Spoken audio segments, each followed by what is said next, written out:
NLP로 인생을 읽어드립니다. 안녕하세요. 한국 NLP 코칭센터의 마스터 트레이너 신용엽입니다. 여러분과 함께 NLP로 인생을 읽어드립니다. 이 코너를 연재하고 있는 중이죠. 자, 제 책 생활 속의 NLP 인생을 바꾸는 40가지 기본기를 읽어드리고 있습니다. 자, 제 1부 내용 중에 개요 부분을 우리는 함께 읽고 있습니다. 오늘 계속 읽어가겠습니다. 인간 경험의 구조. 이 책 앞부분에서 NLP의 원리는 변화를 만들기 위해 인간이 경험하는 방식을 그대로 활용하는 것이라 했다. 좀 더 구체적으로 말과 경험으로 변화를 만들어 무의식적 습관을 변화시킨다. 이렇게 표현할 수 있겠죠. 그게 NLP의 변화 원리입니다.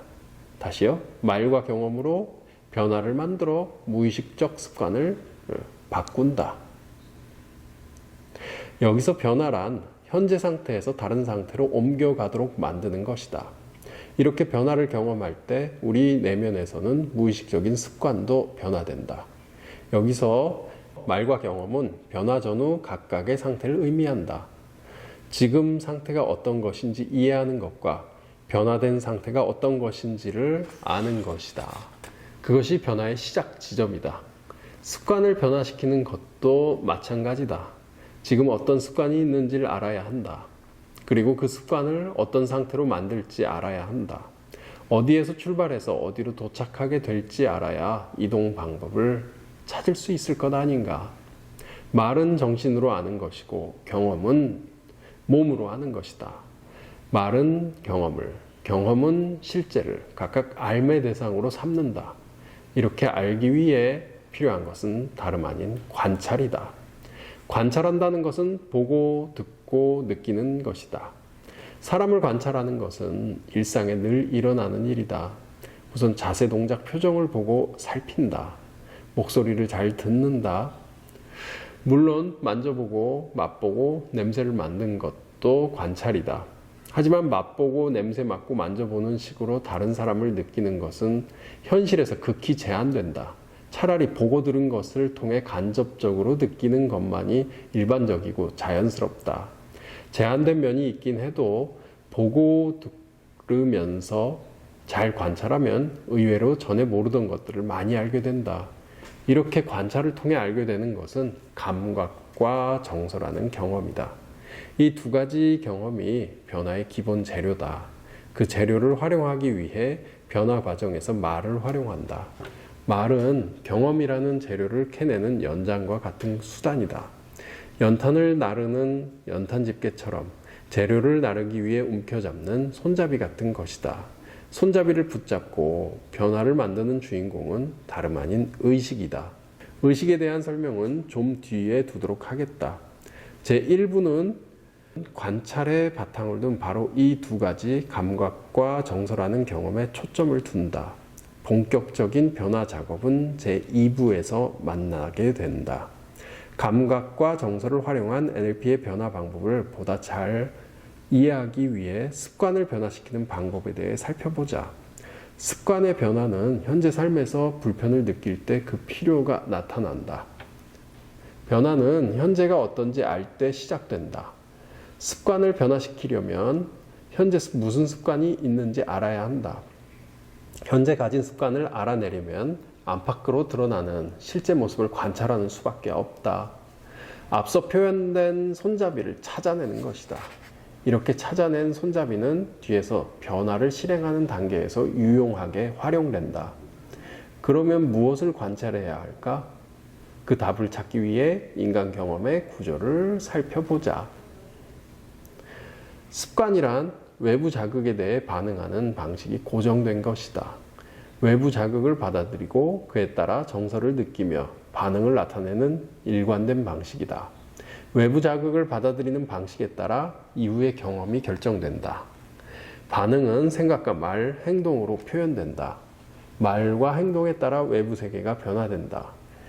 외부 세계의 변화 결과는 다시 외부 자극으로 감각 경험이 되어 돌아온다. 새로운 시점에 경험의 과정이 다시 시작된다. 종종 반응은 말과 행동으로 표출되지 않고 생각으로만 멈추기도 한다. 이렇게 떠올린 생각은 외부 자극 없이도 감각 경험과 정서 경험을 만든다. 우리 안에서 외부 자극 없이도 감각 경험과 정서 경험을 만들어낸다. 소위 상상한 대로 보고 듣고 느끼는 감각 경험이 내면에서 만들어져 정서 경험까지 만들어지는 것이다. 이렇게 생각으로 만나는 것이든 외부 자극에 의한 것이든 주체의 입장에서 볼 때 감각 경험으로서 별 차이가 없다. 상상과 현실은 오직 의식 차원에서만 구분될 뿐이다. 반면 무의식적 차원에서는 상상과 현실은 동일한 것으로 간주된다. 인생이란 현실 속 경험과 상상이 끊임없이 교차되는 과정이다. 그런 중에 특별히 인상적인 경험이 있었다면 그 경험은 물론이거니와 경험한 방식까지도 그대로 기억된다. 경험한 과정이 전과 다르지 않다면 기존과 같은 것으로 간주되고 기억을 다시 한번 강화한다. 하나의 습관이 이렇게 만들어지고 다져진다. 그런데 우리 삶에는 종종 문제를 일으키는 습관이 있다. 이런 습관을 변화시키는 것은 만만치 않게 여겨진다. 쉽게 바꿀 수 있는 것이면 즉시 바꾸면 되겠지만 지금은 바꾸기 어려운 습관에 대해 이야기하는 중이다. 여기서 인간 경험의 구조를 활용할 수 있다. 변화란 전과 다른 반응이 나타나도록 만드는 것이다. 전과 다른 반응이 나타나야 현실에 나타나는 결과도 달라진다. 똑같은 외부 자극이 주어지고 있는 상황에서 다른 반응이 나타나도록 만들려면 인간 경험의 구조에서 살펴볼 때 감각과 정서, 기억 중에 무엇인가가 달라야 한다. 여기서 다른 반응이란 단지 이전 상태와 다른 것이면 아무 것이나 괜찮다는 말이 아니다. 전과 다르면서도 원하는 결과를 만들어내는 반응이어야 한다. 지금껏 찾아 헤매던 반응은 어떻게 만들 수 있을까? 감각과 정서, 기억 중에 무엇을 바꾸면 될까? 이들 중 무엇이 우리 의지에 따라 삶을 새로운 곳에 옮겨놓을 손잡이가 될 수 있을까? 먼저 반응에 가까이 있는 기억부터 시작해 하나씩 살펴보자. 기억이란 이전에 만난 경험 방식을 학습한 것이다. 기억은 바꾸고자 하는 습관을 품고 있다. 기억이 바뀌려면 기억이 만들어진 과정에서처럼 새로운 기록이 필요하다. 새로운 뭔가를 경험하기 전에는 기억은 변화되지 않는다. 새로운 경험이 없다면 습관도 변화되지 않는다. 아무리 흡연을 그만두겠다고 결심하고 말을 하더라도 그것이 잘 안 되는 이유는 흡연하던 경험이 강하게 기억되어 있기 때문이다. 마찬가지로 음주나 비만에 관한 문제도 기억된 습관 때문에 일어난다. 기억을 변화시키는 것 자체가 습관을 변화시키는 것인데 그 방법이 기억 자체에는 들어있질 않다.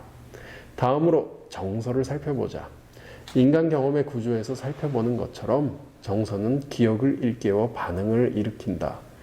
이것을 바꿀 수 있다면 원하는 결과를 만들어낼 수 있다. 그런데 지금 경험하는 정서를 마음대로 쉽게 바꿀 수 있을까?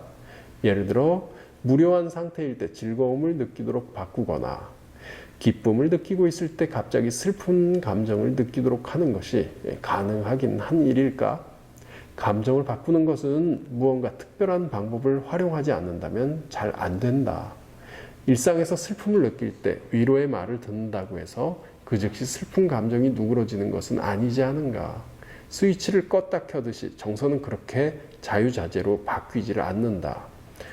이제 감각만이 남았다. 이 감각을 살펴볼 때 먼저 주의할 것이 있는데 감각은 주어진 조건인 외부 자극과는 다른 것이다. 지금 바깥 세계에서 눈과 귀, 몸에 전해지고 있는 물리적 자극은 나를 만나기 전에는 오로지 그것일 뿐이다. 내가 보고 듣고 느낄 때 비로소 외부 자극이라는 의미가 생겨나고 그것이 경험될 때 비로소 감각이 생긴다. 물리적 자극이 내 몸 안으로 들어오면 더 이상 예전의 그것이 아니다. 감각은 감각기관에 맺힌 외부 정보의 상이다. 모양이라고요. 정서나 기억과 달리 이것만큼은 내 뜻대로 통제할 수 있다. 눈을 감거나 고개를 돌려버리거나 다른 소리를 찾아 듣고 발걸음을 옮겨 장소를 바꾸는 정도만으로도 충분하다. 지금 경험하는 감각 정보는 상상의 힘을 빌려 쉽사리 다르게 만들 수 있다. 마찬가지로 기억으로부터 떠올린 감각 정보도 마음만 먹으면 마음대로 변화시킬 수 있다. 기억의 색깔을 다시 칠하거나 크기를 바꿀 수 있고 들리는 소리의 크기도 바꿀 수도 있다. 몸의 느낌이 느껴지는 자리를 바꾸기만 해도 예전 경험과 사뭇 다른 것이 된다. 적극적으로 시도할수록 보고 듣고 느끼는 내면의 감각 경험은 자유자재로 변화된다. 중요한 것은 감각 경험이 변화되면 그 결과 정서 경험도 변화되고 그에 따라 반응도 달라진다. 외부 자극에 대해 이렇게 전과 다른 경험을 만나면 경험한 그대로 마음속에 또 하나의 기억이 남는다. 이렇게 기억이 변화되더라도 전과 동일한 외부 자극을 만날 때 여전히 예전처럼 똑같이 반응하게 될까? 그럴 리 없다. 상황이 변화되면 그에 따른 결과도 달라진다. 이것이 NLP에서 활용되는 변화 원리다. 와우. 자, 오늘은 여기까지요. 여러분 고맙습니다.